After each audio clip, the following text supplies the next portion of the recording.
सोनी का FX5 और cannon का C50 कौन है आज का किंग। दोनों ही एक प्रोफेशनल ट्रू सिनेमा कैमरा है और दोनों ही फुल फ्रेम बॉडी के साथ आते हैं। सोनी FX5 का सेंसर है 16.6 megapixel full frame fully stacked sensor और कैनन C50 में मिलता है 32 मेगापिक्सल का CMOS सेंसर। अब मेगापिक्सल में इतना डिफरेंस देख के ये मत समझ लेना कि सोनी में रेजोल्यूशन कम मिलेगा। ज्यादा मेगापिक्सल सिर्फ फोटोग्राफी के लिए सही होता है, सिनेमेटोग्राफी के लिए नहीं। दोनों में सेंसर साइज सेम है, बट सोनी में मेगापिक्सल कम होने की वजह से लो लाइट में C50 के मुकाबले बहुत बेटर क्वालिटी मिलता है, यानी कम मेगापिक्सल यानी बड़ा मेगापिक्सल, जिससे FX5 लो लाइट में ज्यादा लाइट को कैप्चर करता है और लो लाइट किंग बन जाता है। दोनों ही कैमरा ओपन गेट रिकॉर्ड करते हैं। FX5 5K open gate record करता है और कैनन C57 के open gate, but cannon C57 के ओपन गेट हॉरिजॉन्टल और वर्टिकल दोनों एक साथ रिकॉर्ड कर सकता है, मतलब सिनेमैटिक वीडियो और रील एक साथ। मतलब सीधा हॉरिजॉन्टल रिकॉर्डिंग करो, रील की टेंशन लेने की जरूरत नहीं है। वैसे 5K और 7K सुन के रेजोल्यूशन में फर्क मत समझ लेना। 4K से ऊपर बस मैथमेटिकल नंबर होता है, हमारे आंखों को कोई ज्यादा फर्क नहीं पड़ता। 5K हो या 7K, बड़े मॉनिटर या बड़े स्क्रीन पे थोड़ा नोटिसेबल हो सकता है, बट नॉर्मल यूट्यूब और इंस्टाग्राम पे कोई फर्क नहीं पड़ता। FX5 में प्रोसेसर है Bionic XR2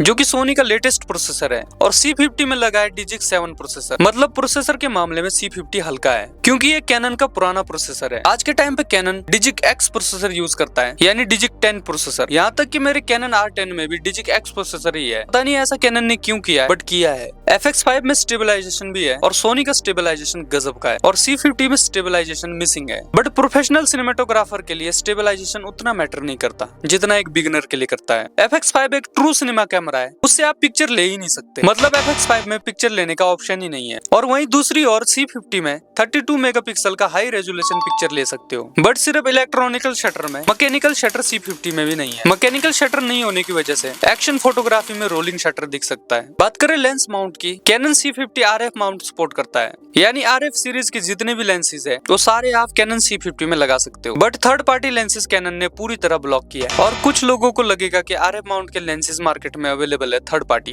बट वो सिर्फ क्रॉप सेंसर के लिए है। फुल फ्रेम के लिए RF माउंट पूरी तरीके से ब्लॉक है, but FX5 E mount support करता है। मतलब FX5 के लिए लेंस की कोई कमी नहीं है क्योंकि third party lens Viltrox, Tamron, Sigma जैसे और भी third party Sony E mount के लिए लेंस बनाते हैं। बजट फ्रेंडली से लेके प्रीमियम क्वालिटी के, थर्ड पार्टी से लेके सोनी के G मास्टर लेंस, मतलब लेंस के लिए नो टेंशन। बात करें अगर प्राइस की, FX5 का प्राइस 4.5 लाख से 5.5 लाख तक इंडिया में हो सकता है, बट C50 अंडर 3 लाख में मार्केट में मिल जाता है। अगर मैं अपना फाइनल ओपिनियन दूं तो आपको कौन सा लेना चाहिए? तो अगर आप प्रोफेशनल फिल्म मेकर और सिनेमेटोग्राफर नहीं हो तो FX5 गलती से भी मत लेना। आप ही सोचो, अराउंड 6 लाख का कैमरा बॉडी है और उसके बाद G मास्टर के लेंसेज लोगे तो अराउंड 3 लाख और फिर आप वेडिंग शूट कर रहे हो, फिर आपको कोई बोलता है यार मेरा पिक्चर क्लिक करो, तो फिर क्या करोगे? 10 लाख का सेटअप आपके हाथ में है और आप बोलोगे इससे पिक्चर क्लिक ही नहीं होता है, और सिर्फ एक पिक्चर लेने के लिए A75 लोगे क्या? मतलब अराउंड 13 लाख का सेटअप। हाँ, अगर पैसों की कोई कमी नहीं है तो ऐसे उठपटांग हरकतें कर सकते हो, बट अगर ऑलराउंडर सिनेमा कैमरा देख रहे हो तो कैनन C50 से बेटर ऑप्शन और कोई हो ही नहीं सकता।